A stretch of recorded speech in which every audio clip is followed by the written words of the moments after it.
In February 1959, deep in the frozen Ural Mountains of the Soviet Union, rescuers made a discovery so disturbing that even today, more than 60 years later, no one can fully explain it.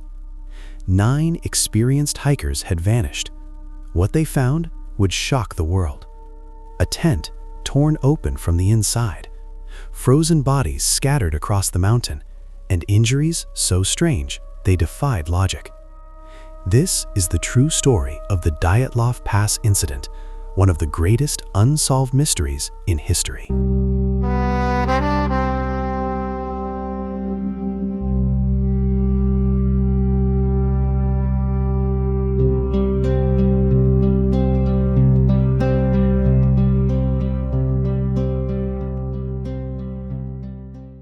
The group was led by Igor Dyatlov, 23-year-old engineering student. He was smart, disciplined, and respected. Alongside him were 8 other hikers, men and women, all in their early 20s. They were not beginners. Each member was highly trained and certified for extreme winter expeditions. This journey was meant to be difficult, but not deadly. Their goal was to reach Mount Otorten, a remote peak deep in the Urals. The region was harsh. Temperatures could drop below -30 degrees Celsius, but the team was confident. They left behind journals, cameras, and a planned return date. If they didn't return by February 12th, help would be sent. On February 1st, 1959, the hikers set up camp on the slope of a mountain called Kholat Syakh, a name given by local people that meant dead mountain. That night, they cooked dinner, wrote in their journals, and took photographs. Nothing suggested danger. This was the last time they were seen alive.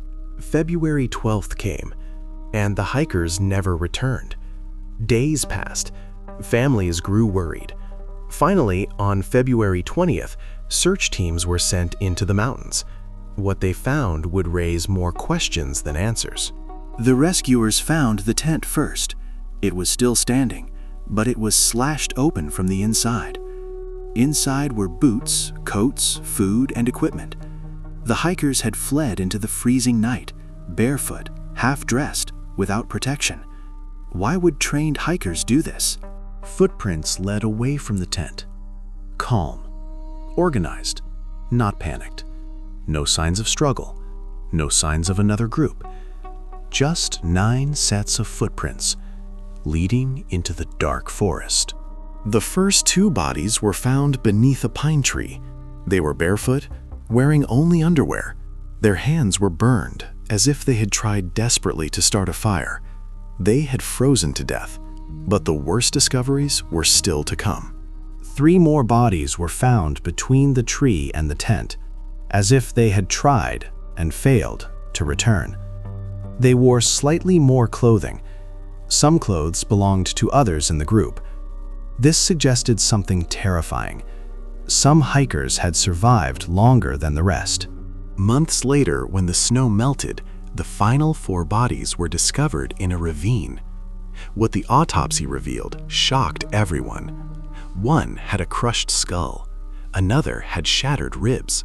One woman was missing her tongue, eyes, and lips. Yet, there were no external wounds. No signs of attack. It was as if something incredibly powerful had struck them. The Soviet government closed the case quickly. Their final conclusion was vague. The hikers died due to a compelling natural force. No explanation, no accountability. The case files were sealed. The area was closed to the public for years. Some believe an avalanche forced the hikers to flee, but experts say the slope angle was wrong, and the tent was still standing. Others believe the Soviet military tested secret weapons nearby. Witnesses reported strange lights in the sky that night. Radiation was later found on some clothing.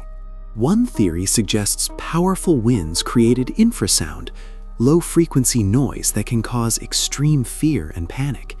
Fear so strong, it makes people run without thinking. In recent years, the case was reopened.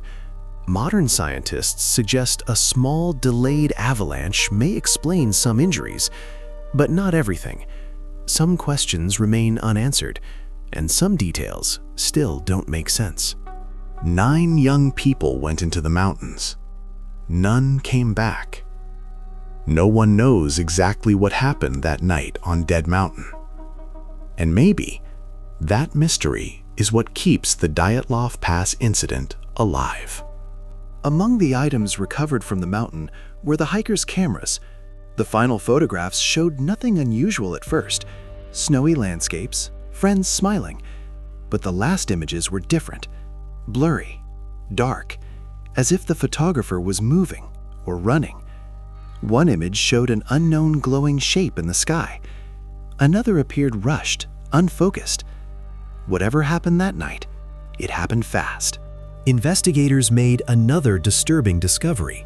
Some of the hikers' clothing contained abnormal levels of radiation.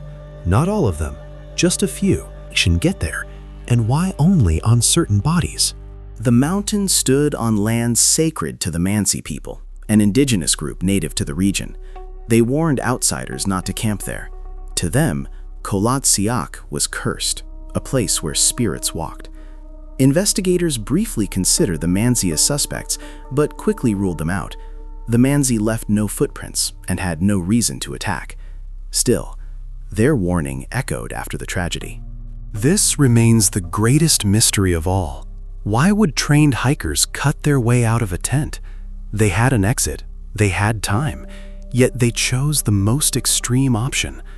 Experts agree they must have believed staying inside meant certain death. Something terrified them, something they could not see, or something they could. An avalanche? Secret weapons? Sound-induced panic? Or something never documented? The truth may be a combination, or something we haven't yet discovered. The Dyatlov Pass incident is not just about how 9 people died, it's about how fragile humans are against the unknown. The mountain has kept its secret for over 6 decades, and perhaps it always will.